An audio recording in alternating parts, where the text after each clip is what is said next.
छलावा का बुलावा ये घटना उत्तर प्रदेश के बस्ती जिले के पास बसे एक छोटे से गांव की है। साल 2000 में ये मामला इतना डरावना था कि कई महीनों तक गांव के लोग रात में अकेले बाहर निकलने से कतराते रहे। यह कहानी छलावा के सबसे खौफनाक रूप को उजागर करती है। अमर नाम का एक लड़का अपने दोस्त की शादी में गया था। शादी गांव के दूसरे सिरे पर थी। हंसी मजाक, गाने बजाने में वक्त का पता ही नहीं चला। जब अमर घर लौटने निकला तब रात के करीब 2 बज रहे थे। गांव तक पहुंचने का रास्ता खेतों के बीच से होकर जाता था और बीच में एक पुरानी सुनसान नहर पड़ती थी। चारों तरफ सन्नाटा था, सिर्फ झींगुरों की आवाज और हल्की ठंडी हवा। जैसे ही अमर नहर के पास पहुंचा, उसकी नजर सड़क के बीच बैठे एक छोटे सफेद कुत्ते पर पड़ी। कुत्ता रो रहा था। उसकी आवाज इतनी मासूम थी कि अमर का दिल पसीज गया। अमर ने सोचा, बेचारा रात में अकेला कैसे रह गया होगा। वह झुका और जैसे ही कुत्ते को सहलाने के लिए हाथ बढ़ाया, कुत्ते ने धीरे धीरे अपनी गर्दन ऊपर उठाई। अगले ही पल अमर के होश उड़ गए। उस कुत्ते की आंखें गोल नहीं थीं, वे इंसानों जैसी लंबी और पूरी तरह सफेद थीं। उनमें कोई पुतली नहीं थी, बस एक डरावनी सफेदी। डर के मारे अमर पीछे हट गया और पूरी ताकत से भागने लगा। काफी दूर दौड़ने के बाद उसे लगा कि अब वह सुरक्षित है।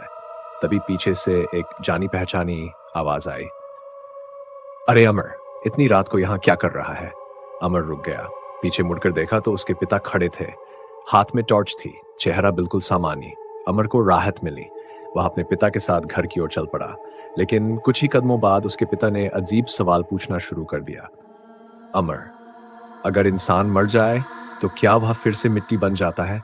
अमर का दिल जोर से धड़कने लगा। भयानक सच। अमर की नजर अचानक जमीन पर पड़ी।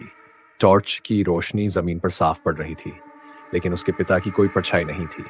अमर कुछ समझ पाता उससे पहले ही उसके पिता का कद धीरे धीरे बढ़ने लगा। 5 फीट का शरीर देखते देखते 9 फीट से भी लंबा हो गया। हाथ जमीन को छूने लगे। चेहरा बिल्कुल सपाट हो गया, ना आंख, ना नाक, ना मुंह। फिर उस चीज ने जोर जोर से हंसना शुरू किया। वह हंसी इंसानी नहीं थी, ऐसी लग रही थी जैसे फटे हुए डोल को पीटा जा रहा हो। अंत अमर समझ गया, ये उसके पिता नहीं थे, यह छलावा था। उसने बिना पीछे देखे जोर जोर से हनुमान चालीसा पढ़नी शुरू की और पागलों की तरह गांव की ओर दौड़ पड़ा। जब वह गांव की पहली स्ट्रीट लाइट के नीचे पहुंचा और पीछे मुड़कर देखा, वहां कोई नहीं था। सिर्फ वही सफेद कुत्ता दूर खड़ा उसे देख रहा था और अगली ही पल वह धुएं की तरह हवा में घुल गया। घर पहुंचकर अमर ने देखा, उसके पिता तो कमरे में गहरी नींद में सो रहे थे। उस रात के बाद अमर को कई दिनों तक तेज बुखार रहा और उसने कभी भी रात में अकेले बाहर निकलना बंद कर दिया। छलावा की असली पहचान ये हमेशा उस व्यक्ति का रूप लेता है जिस पर आप सबसे ज्यादा भरोसा करते हैं। इसकी कोई परछाई नहीं होती।